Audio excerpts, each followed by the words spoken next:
Ah, friend, you look like someone who's fanning himself with some extra coin. Could a tired old bar like myself take your ear for a tale? The fee is my next drink. Ha! Fantastic! Now, you strike me as an adventurer. Am I wrong? Alright, you ever hear of a beholder? Of course you have. Here's a tale a brother of mine once told me. Perhaps you'll find it exhilarating too. I ran as rapidly as my legs could carry me.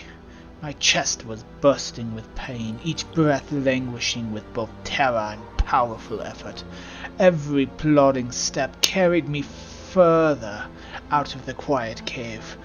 Just a little further, I forced out quietly to myself. Over stone I fumbled and found myself in an unfamiliar corner of the cavern.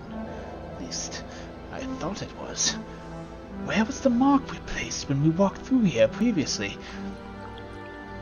In the dim light, the length of the run back deviously seemed to change. Almost purposefully it tried to trap me. I was surrounded by stone on every side. It was panic. I needed to stop, think, and backtrack, but I knew my salvation lay far from here. Perhaps I could just rest a little bit. The thought trickled in like a poison against my resolve. I returned the way I came, warily making my way back to watch for my pursuer. Surely, if we met somewhere along this tunnel, I would be dead, despite my retreat. I stifled a frustrated sob. If I died here, no one would know what happened to my friends. Fright overtook me again as I thought about Jacken's armor clattering to the cold floor, his body disintegrated by a bright beam from the creature, or Alec, who dropped dead either out of terror or the tinted blazing ray that racked his body when he approached his killer. I fared the best, I suppose. My left hand was hard and black with frostbite from a freezing beam that caught me as I fled. I stopped thinking when I got to the junction of tunnels. Just beyond the torch range, I saw it again.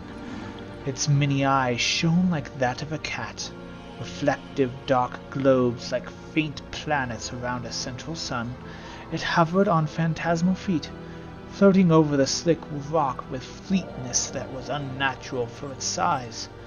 Its body was like a decapitated cyclops crossed with a Medusa. With its many eyes, each except the big center one wriggling on elongated stalks, searching for me. I tossed my torch and slinked into the darkness. Despite my quickness, one of its eyes loosed a beam in my direction. It cackled from its toothy maw and seemed to think it hit me.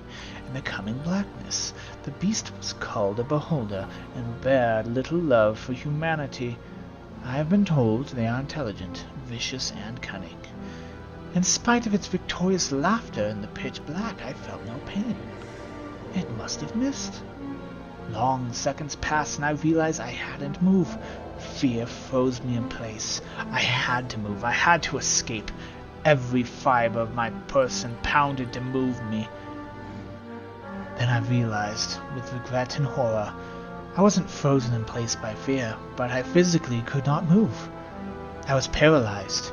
I couldn't see the creature in the crushing umbra under the earth, but I felt the hot humidity and smelled the pungent rancidity of its breath on my face as it recited something beyond my understanding. Despite my effort, in the face of extraordinary adventures and deeds my party performed, all of us were going to die here in the Underdark. I tried to squirm, to shatter the bonds that bound me, but my body simply refused. My muscles were relaxed, but I was restrained all the same. The tyrant eye examined me in the darkness, and I could sense the strange monster moving away. I mistakenly sighed in reflexive relief. Silence overtook the long seconds. So little could I see or hear in the dark haze. Had it left me?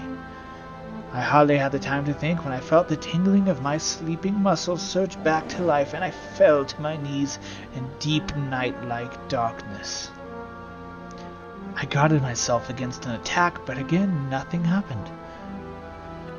Heavy sobs slithered from my chest as I began to openly cry. My anguish echoed through the cavern. In a macabre sense of elation, I expected to die, to elope to the afterlife and find my friends.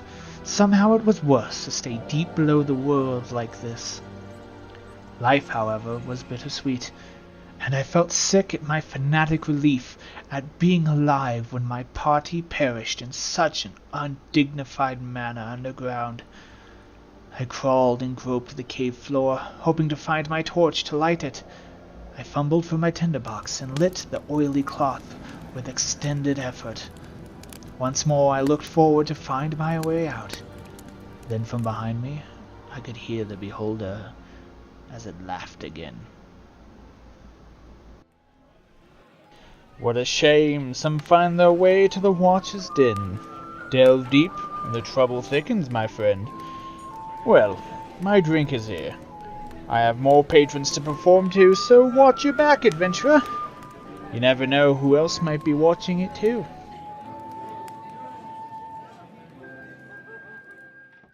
Hello, if you are new to the channel, why not check out some of these other videos, and subscribe if you want more. Leave a like if you liked it, and post a comment down below for other topics you want covered. Again, thanks for watching.